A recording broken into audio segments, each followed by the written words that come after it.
तो इसको हिवड़ा कहते हैं। अगर माताओं ने ऐसे कर दिया तो मान लेना लाला की नजर उतर गई। देखो नजर उतारने के मैं आपको 2-3 फार्मूले दे दूं बिना मंत्र वाले।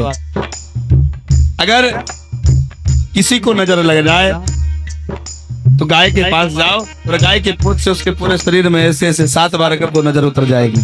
पहला उपाय। अब दूसरा सुनो।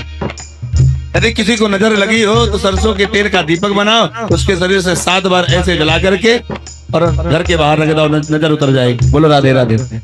और तीसरा, माताएं अपने आंचल से अपने पुत्र को अथवा पुत्री के ऊपर ऐसे आंचल करते तो नजर उतर जाती है। और जब लड़का अथवा लड़का, लड़की और लड़का, छोरा और छोरी,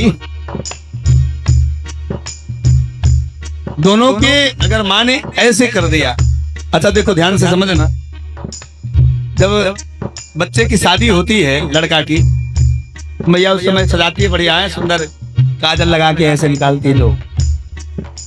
जब सच के जाने लगता है तो मैया ऐसे करती है, हाय मेरे लाला को नजर ना लगे।